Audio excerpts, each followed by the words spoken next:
Fala pessoal, tudo bem com vocês? Bom dia, boa tarde, boa noite, depende do horário que você está vendo. A gente está aqui começando mais um hashtag Zerando o Estudo. Bem, a gente vai continuar com a parte 2 do nosso pré-cálculo. A gente vai ver mais assuntos, tá? Já que a gente já tem a ideia do que é uma função. O pré-cálculo vai durar um tempinho ainda para a gente começar o cálculo de fato, mas hoje a gente vai estar vendo simetria, decrescimento e crescimento de funções. A gente vai estar vendo os testes das retas verticais e a gente vai estar vendo um pouquinho de função modular. Fechou? Então vem comigo que hoje a aula está imperdível.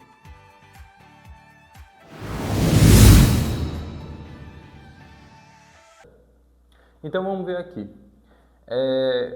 Continuando da aula passada, a gente viu no final o que era um gráfico de uma função, né? A maneira da gente conseguir ler a função. Então é válido a gente se perguntar, se a gente escrever alguma coisa aqui nesse gráfico, deixa eu pegar a canetinha aqui, azul, x, y, né? Se a gente escrever alguma coisa aqui, vai ser uma função de x? Infelizmente a resposta tem que dizer é não, Se eu escrevo, por exemplo, algo assim, isso aqui não é uma função de x, tá? Talvez eu consiga descrever o que você desenhar no gráfico como algumas funções, com algumas equações, mas eu não consigo dizer que isso aqui é uma função de x. E eu vou te mostrar logo mais o porquê. A gente vai começar analisando uma coisa chamada teste das retas verticais. É algo muito simples. Bem, você só vai traçar retas verticais durante sua função e se algum ponto dessa função bater em mais de um ponto no seu desenho, ela não é uma função, fechou? Vamos ver com um exemplo que vai ficar muito mais simples. Vamos lá, deixa eu desenhar um gráfico aqui e vou pegar aquela mesma função lá de cima, tá certo? X, Y. Aquela mesma função lá de cima é mais ou menos assim. Ela vem aqui crescendo, depois ela faz essa parada e continua contínua, beleza? Tudo que você vai fazer são traçar retas verticais, essa por exemplo, e essa.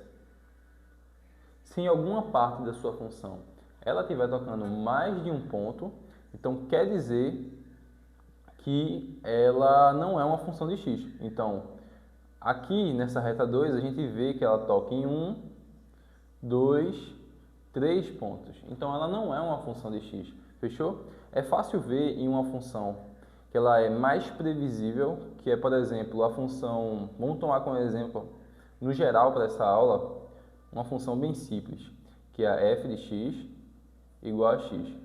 Bem, essa função é bem simples, ela é uma função simétrica, né? Ela fica mais ou menos aqui cortando o zero aqui, tá um pouco mal feito, mas a fim de explicação tá tranquilo. Bem, você vai traçar as mesmas retas aqui e você vai notar que ao longo de toda a função, em qualquer ponto que você quiser, se você for até 1 milhão, 1 bilhão, menos 1 milhão, menos 1 bilhão, enfim, ela vai continuar com o mesmo comportamento, é um comportamento contínuo. E qualquer reta vertical que você traçar, ela vai bater em apenas um único ponto. Então a gente pode afirmar que essa função é uma função de x, beleza? Então, um macete bom aí para você analisar é você analisar somente um espaçozinho limitado, beleza? Uma amostra, vamos dizer assim, da função.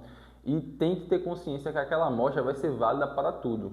No caso da f de x igual a x, ela é igual em todos os pontos. Então, se eu pego uma amostra, que foi no caso que eu peguei agora, vamos dizer que isso daqui vai do, sei lá, menos 50 até o 100, essa amostra que eu peguei é válida para o restante de toda a função, que ela vai até o infinito, beleza? Então, eu posso afirmar que essa função é uma função de x, fechou?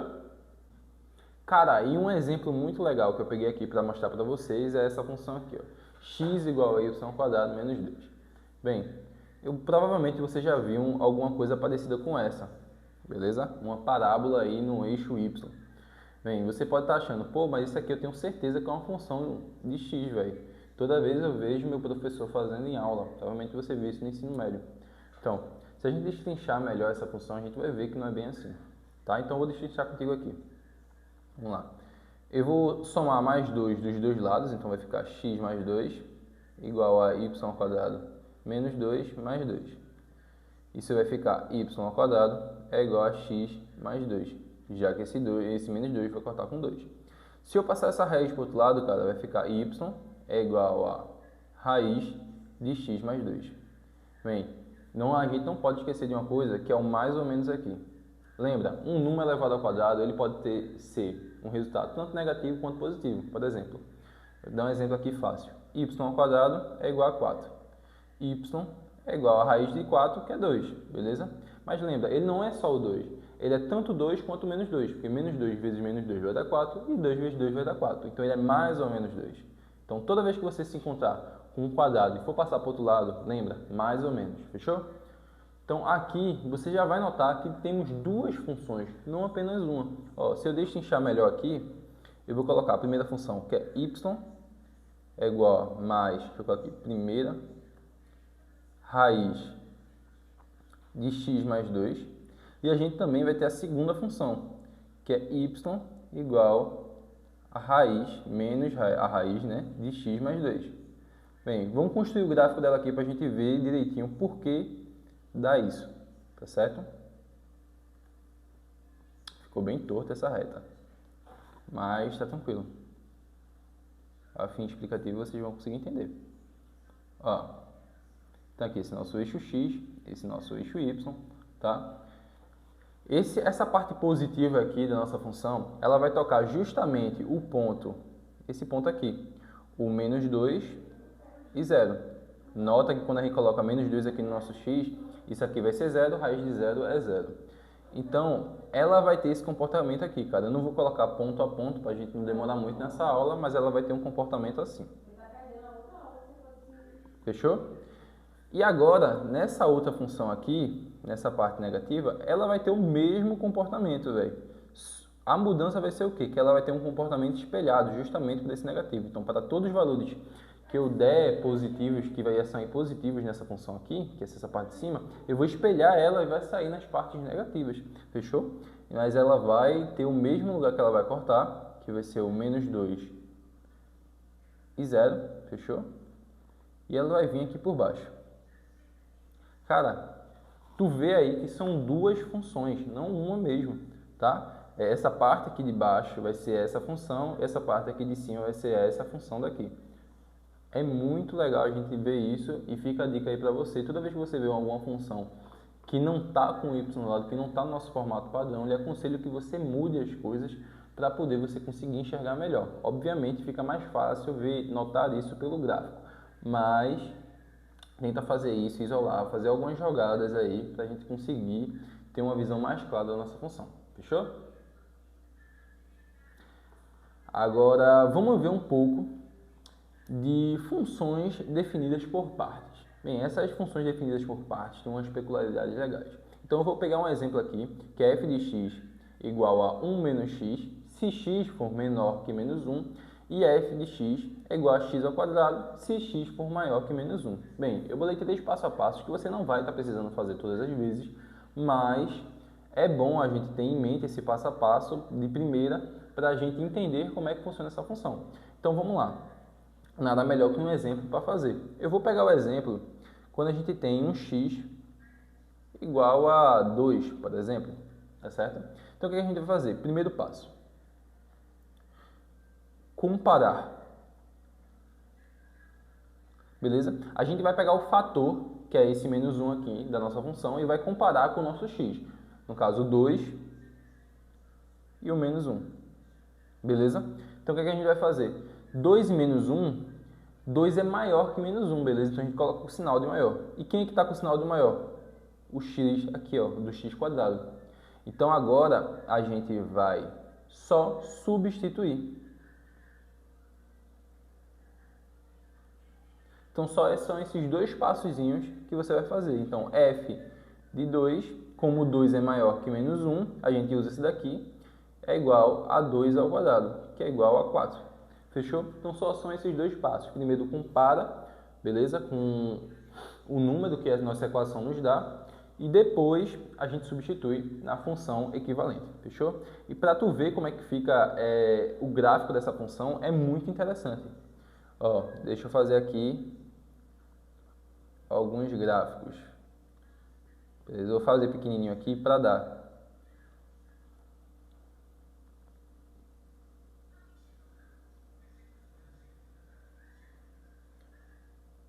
Bem, a gente está no eixo XY, né? Sempre. E o que é que vai acontecer? Nessa função aqui, nessa primeira, para a gente construir o gráfico dela, a gente vai fazer parte a parte, sempre fazendo isso, como eu falei na última aula para vocês. Pega um pouquinho, depois vê como um todo, fechou? Então, a gente vai pegar essa primeira parte, 1 menos x, e a gente vai analisar ela. Novamente, não vou fazer detalhadamente, mas vou fazer por cima para você entender. Então, quando x é 0, ele vai cortar no eixo y no 1, beleza? E quando o y é 0, ele também vai cortar no 1. Então, tudo que a gente tem que fazer é traçar uma reta, já que isso é uma função afim, beleza? E a gente vai ter a imagem, a cara da nossa função, ela vai ser mais ou menos assim. Decrescente, que tu nota que nosso coeficiente angular é negativo, beleza? E vai cortar o 1 e 1 no eixo y e no eixo x, fechou? Já nosso x² tem uma cara muito comum para a gente, né? Que ela é uma função positiva, né? Ela só aceita números, ela vai pegar os números positivos e vai sair um número positivo, vai pegar números negativos, vai sair positivos também. Ela vai ter uma cara mais ou menos assim. Ficou redonda, ficou um pouco estranha, né? Mas ela é assim, tá certo? Deixa eu fazer melhor.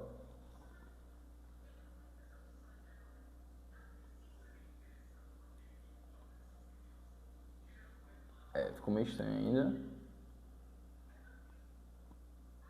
Pronto, vamos dizer que é assim, tá? Então, ela vai ter esse formato, tá certo? Espelhado.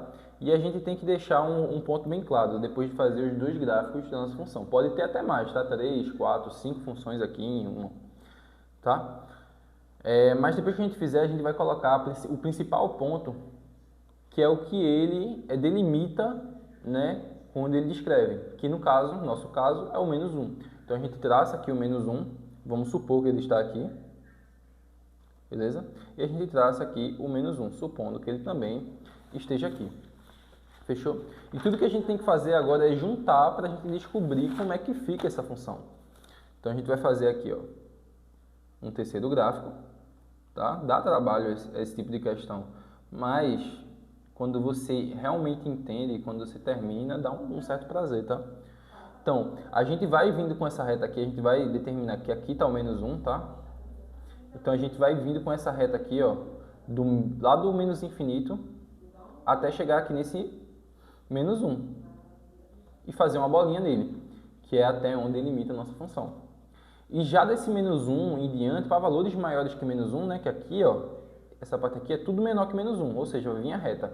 Depois disso, vai chegar a nossa função aqui, a gente vai unir, ela é uma soma dessas duas funções. Então, a partir do menos 1, aí vem uma bolinha também, e continua nosso comportamento da nossa segunda função, entendeu? Sendo que, pô, Júlio, quando ele é menos 1, exatamente menos 1, ele vai pertencer à reta ou ele vai pertencer à curva?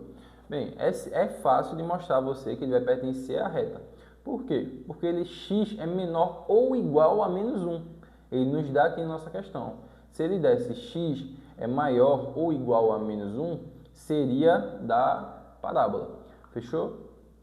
Então, o que acontece? O que é que a gente vai fazer aqui quando a gente viu um gráfico desse e a gente quer entender se o menos 1 é de um ou é de outro? É a bolinha, cara. A bolinha serve para você pintar a quem aquele ponto pertence. Então, quando for menos 1 aqui, por a bolinha estar pintada, ela pertence à reta. Ela não pertence à curva. Se eu pintasse a bolinha aqui da curva, ela pertenceria à curva, beleza? Então, tem esse pensamento aí, não erra isso na hora da prova, que o professor vai ficar muito chateado se tu errar. Fechou? Um outro exemplo legal que é muito parecido com esse tipo de função é a função, o módulo, né? Você sabe aí, por mecanismo, que o módulo deixa qualquer coisa positiva. Se eu coloco menos 5 aqui, sai 5. Menos 10 aqui, sai 10. Se eu coloco 10, também sai 10. Bem, isso por quê? Porque ele é uma função por parte, velho. ele é y igual aqui, ó, a menos x se x menor que zero, e ele vai ser x se x maior ou igual a zero. Beleza? Se tu analisar aqui do mesmo jeito, fazendo passo a passo lá que eu mostrei em cima, vai dar verdade. Porque se tu pega um valor negativo, sei lá, menos 5, vai ficar menos o menos 5. Menos com menos, mais, ele vai tornar positivo. Então é assim que ela funciona de verdade. Então quando tu vai analisar alguma coisa com um módulo, tu tem que verificar a condição para deixar ele positivo, beleza? E essa condição fica um pouco mais, vamos dizer, entre aspas, complexa quando tu tem alguma coisa dentro desse módulo. Por exemplo, vamos dar outro exemplo aqui, ó. Y é igual ao módulo de x menos 5.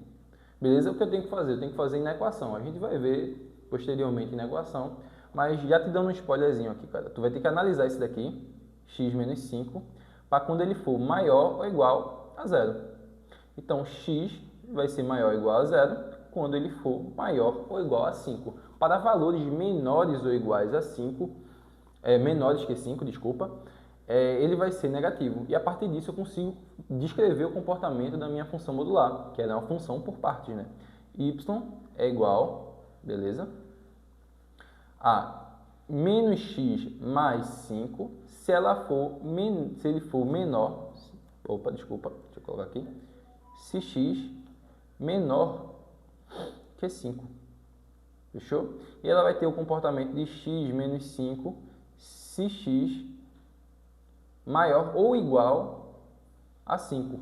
Se tu verificar aí, cara, por exemplo, se tu colocar x é 4, então menos 4 mais 5 vai dar 1. Que aconteceria aqui se tu fizer o mecanismo do módulo, né? Se tu colocar aqui, ó, x é 4, 4 menos 5 vai dar menos 1. Como ele está dentro do módulo, quando ele sair, vai dar 1. Fechou? Então, se tu verificar aí em casa, pausar esse vídeo e verificar direitinho, tu vai ver que esse é o real comportamento dessa função. E para tu construir o gráfico é aquela mesma coisa. Tu faz essa função de cima, depois faz essa função de baixo, tu vê que isso aqui ó, tem um comportamento decrescente, nosso coeficiente angular é negativo, e aqui vai ter um comportamento crescente, nosso coeficiente angular é positivo. Então tu faz esses dois gráficos, e nesse ponto aqui do 5 é que ele vai ter essa mudança. E a bolinha fechada vai ser de quem? Do x menos 5, da reta crescente. Por quê? Porque tem um sinalzinho de igual aqui. Fechou? Então, vamos para o próximo assunto, que a gente não tem tempo para parar. Simetria. Bem, a simetria é uma coisa muito simples, beleza? Eu vou ler a definição para vocês, depois a gente vai ver mais detalhadamente. A simetria, se uma função satisfaz f de menos x é igual a f de x, então ela é par. Vamos dar primeiro um exemplo, antes de a gente ir para o próximo ponto. E lembrando, isso é para toda a função, isso é para todo x, beleza? Então, para todo f de menos x, ele tem que ser igual ao f de x, para todo x. Fechou? Então, vamos pegar o exemplo muito fácil,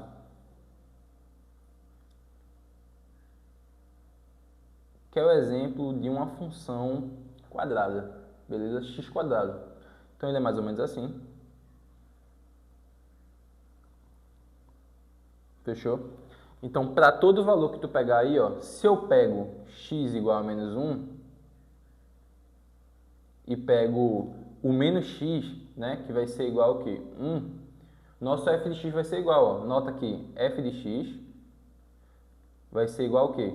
Como é uma função quadrática, né, lembra? Y é igual a x quadrado. Então, nosso f de x, f de menos 1 vai ser quem? 1. E o f de menos x vai ser quem? F de menos x é quem? F de 1.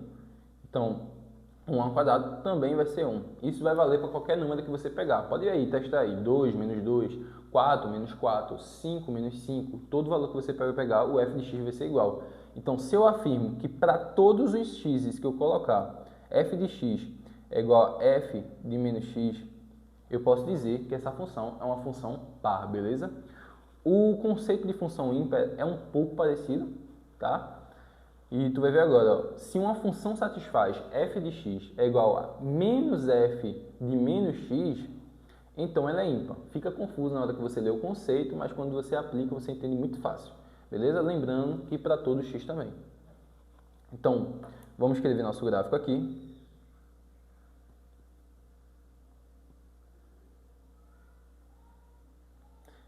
E a gente vai pegar a função y igual a x. Fechou? Esse aqui é o eixo x, esse aqui é o eixo y. Fechou? E qual é a nossa condição? Nossa condição é essa daqui, ó, para ela ser ímpar, ó, f de x é igual a menos o f de menos x. Beleza? Nossa função tem essa cara aqui, ela corta o ponto 0, 0 e continua aqui, ó, o infinito, como a gente já viu no exemplo anterior. E você pode ver, se você colocar dois x's arbitrários, vamos lá, x igual a 5 menos x vai ser quanto? Igual a menos 5. Fechou? Então, se você pegar esses dois pontos, você vai ver que ele satisfaz essa condição. Então, quem é f de 5? Isso é igual a quanto? F de 5 é igual a 5. F de menos 5 vai ser igual a menos 5. Fechou? Então, se a gente verifica essa condição, ó, f de x é quanto? 5. Menos f de menos x. f de menos x é menos 5. Menos 5. Isso vai nos dar 5 é igual a 5. E é certo essa condição. Se você analisar qualquer outro número também, desse mesmo jeito, 2 e menos 2, 5 e menos 5, 10 e menos 10 e por aí vai, você vai ver que é válido para todo x. Ou seja, eu posso afirmar com toda certeza que essa função é uma função ímpar. Beleza? A gente vai ver o que é que isso vai nos ajudar no futuro. Tá? Uma função par, uma função ímpar, tem algumas características que eu vou poder afirmar e facilitar a minha vida no futuro. Fechou? Agora a gente só vai ver dois conceitos muito básicos que você já deve saber, tá? Que é uma função crescente e uma decrescente. Bem, uma função pode ser totalmente crescente, totalmente decrescente, ou ela possuir intervalos crescentes ou decrescentes, beleza? Vamos ver o conceito aqui? Uma função é chamada crescente no intervalo i se f de x1 é menor que f de x2 quando x1 é menor que x2 em i, nesse intervalo. Então, vamos pegar aquela nossa mesma função, né? A y igual a x. y igual a x. Então, a gente vai ter uma reta aqui. Opa, ficou feio demais. Pronto, cara. Imagina estar passando no eixo zero. Beleza? Só para fim de explicação. Para todo x que você pegar, né? Vamos dizer, esse aqui o 1 e o 2. Beleza?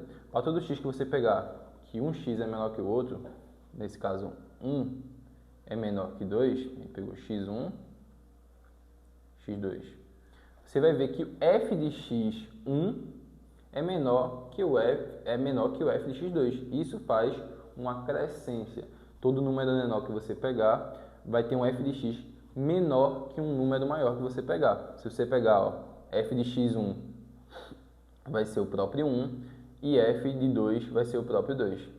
Então, essa condição vai valer para toda a reta, beleza? Ela sempre crescer, então ela tem esse formato, esse sentido crescente, beleza? A mesma coisa a gente pode pegar e analisar a função ao contrário dessa aqui, ó.